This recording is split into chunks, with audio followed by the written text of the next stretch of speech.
Hey there, everyone. Hope you're all doing well today. Happy Monday. Okay, so I do want to start off by saying I think that we're all dealing with some rough stuff at the moment. I don't know about anybody else.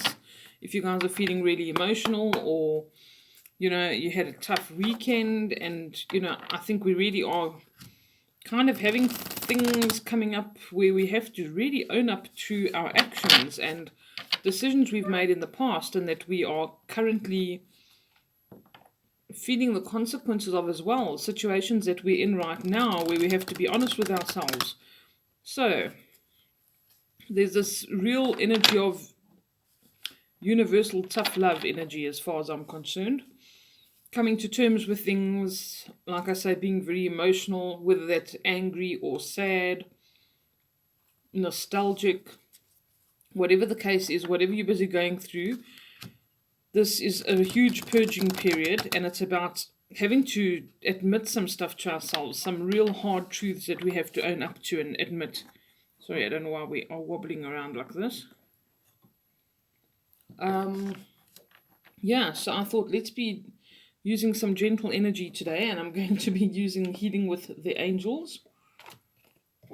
I was actually going to do a reading for a client with this right now or later on, and I thought, yes, let's see what they got to say in terms of guidance right now. So we're going to ask the angels for guidance for the week ahead, please, seeing as we're processing some really heavy energies and having to admit stuff about ourselves that we might have been in denial about for a while. So let's see, what guidance do we have for this week for healing, please? Intention. All right, when I see this purple, I always think of like your crown chakra or your connection to source. All right, that connection to source or spirit or God or the universe, whatever you want to call that creator kind of energy. And this is about intention. Okay, so for me personally, in light of what I was just talking about, this is to have the intention to heal. What is your intention? Is your intention avoidance? Is your intention healing? Is your intention your soul's growth? Because that's actually what you're here for. Or is your intention to avoid that? Be in denial about it? I think it's very important that we set intentions, that we're very clear about what we want to achieve, and that our highest soul purpose is always most important to us. Okay, that we put that as our paramount default setting, that whatever's for my highest good, whatever is for best for my soul journey, the purpose that I came here in the first place. So maybe that makes it a little bit easier for us to process things too. And as hard as it may be, healing's not pretty and it's not easy and it's not fun.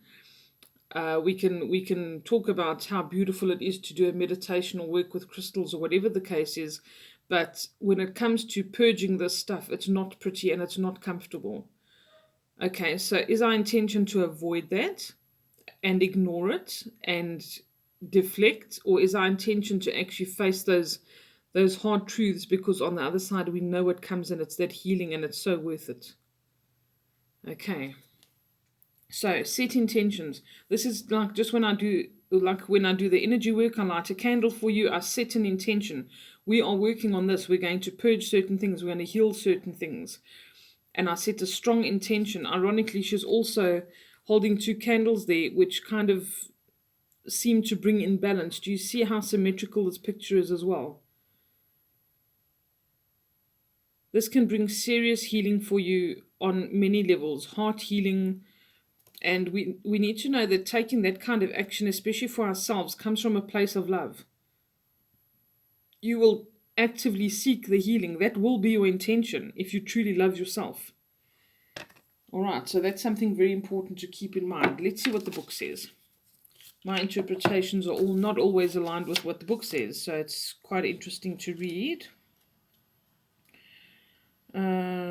Intention. Your intentions create your experiences. What do you intend to happen? Make sure that your thoughts and feelings reflect your true intentions. By drawing this card, you are asked to take an inventory of your expectations. What do you expect to happen today, tomorrow, or in the future? These expectations are seeds of your intentions.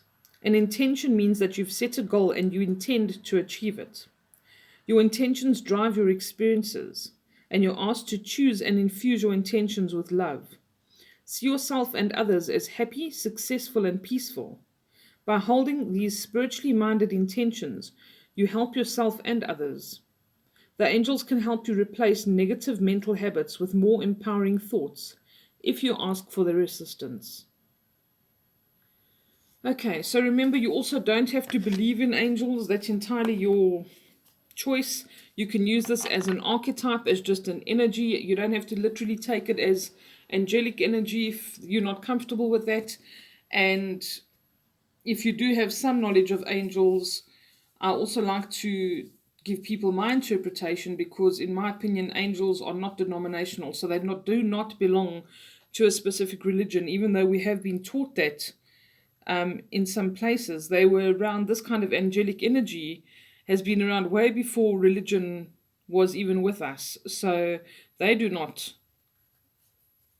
kind of subscribe to a specific religion. Well, they've been appropriated to them, but in my opinion, they do not belong to a specific religion. So, yeah, it's just an energy that's around that can help, that can give guidance. Okay, whatever your belief system is, take the message from whence it comes in whatever way it suits you. All right, what other guidance do we have for the week ahead, please? So set intention, guys, very important. I would say set an intention for your spiritual healing, amongst others. Sorry. Let's try again. Guidance for the week ahead, please, one card.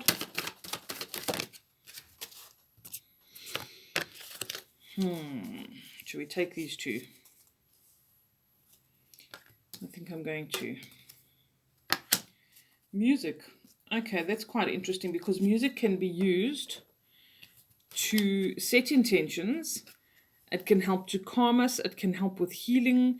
You can use different types of music. You can use binaural beats. You can use different megahertz frequencies that you can play that resonate with healing, whether it's physical healing, emotional healing, getting rid of negativity, using the love frequency. All of these kind of things can really, really help us.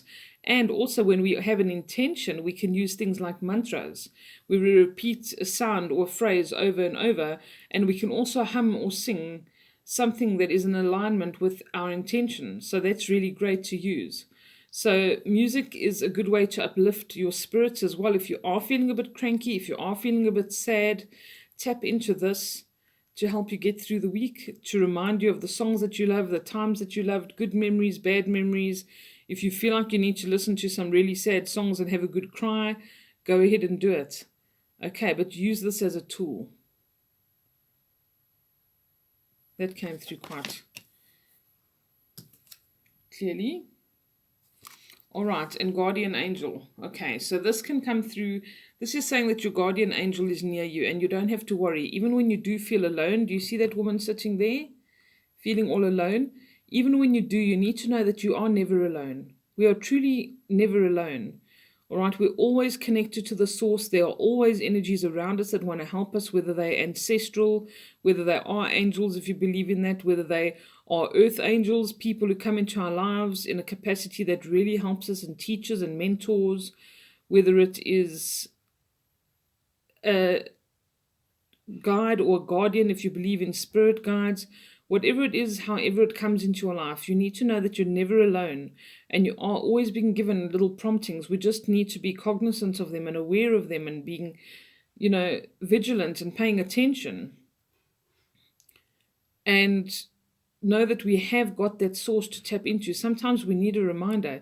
I even need to remind myself sometimes, and I think I don't know what to do, or I'm not sure how to handle the situation. And I think, well, you know what? Why don't I just ask? Please show me how, the magic words. Please show me how I can resolve this. Please show me how I can handle this, how I can clear the situation up, how I can help this client, whatever the case is. You just need to ask.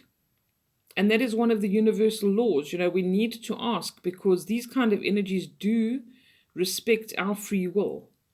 Obviously they do intervene in certain instances and at certain times when we are not able to ask for their help.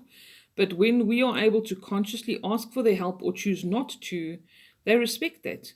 So they can watch and see you struggling with something, but unless you ask for help, you're not going to get assistance because they don't interfere. They're better at respecting our personal free will than some other humans are. Okay, human beings aren't really good at respecting each other's free will. We think we can coerce and decide things for people, whereas they're completely respectful of that. Okay, so a good lesson that I do give a lot of clients is those magic words I just mentioned to you. Please show me how. If you want to achieve something, the secret is to do it in consort with spirit, in consort with the source, in consort with the universe. Okay, and by saying, please show me how, we show an intention, first of all, to put in the effort as well, ourselves. We show an intention to allow them to help us. And that brings the two together, which means that you're working together. And that's exactly when things are balanced and when things can work and when we can open ourselves up to limitless opportunities that are available to us through the universe. If we keep the mindset of, oh, I know all the possibilities because of my infinite knowledge I've had since living on this earth for 30 or 40 years or however you've been here, that is just a blip in the bigger scheme of things. We don't have an inkling of the amount of resources and information that are actually available out there. So we need to humble ourselves and we need to say, please show me how. This shows your intention to put in the work, and trust me, if you ask, they will make you work and you'll have to do it, especially if you say, for instance, how can I afford this? Show me how I can achieve this. You'll have to put in the work, but they will help you achieve it and they'll open up doors for you and you'll meet people and things will happen that you never ever dreamt of. I speak from experience. Okay, I speak from experience. This happened for me that I couldn't believe it, and I could never ever have conceived of the way that it came about. All I did was, please show me how. And what seemed impossible became possible and was a huge success. Okay, so really have that faith and say, please show me how. I'm really drumming it into your heads, but if you ask it in that specific way, I promise you, you're going to see changes. Say it with sincerity and say, please show me how I can write this book. Show me how I can get this job. Show me how I can successfully fix this car. Show me how I can afford my child's school fees at the end of the month. Show me how I can open my own business. Whatever it is that you want to achieve, set your intention and say, please show me how. And this shows that it shows your willingness, and it shows your willingness to work with them. And I promise you, they will blow your mind. Okay. All right. That is your lecture for the week, guys. I sincerely hope that it helps. Please try that. And if it ever works, please come to me and let me know. I would love to hear the stories. But remember, drum it into your own head. It has to be asked in that way. Please show me how I can do this or that or achieve this. And they will show you how. Okay, have a beautiful week further. I'll speak to you all again soon and take care. Be gentle with yourselves, okay? Bye.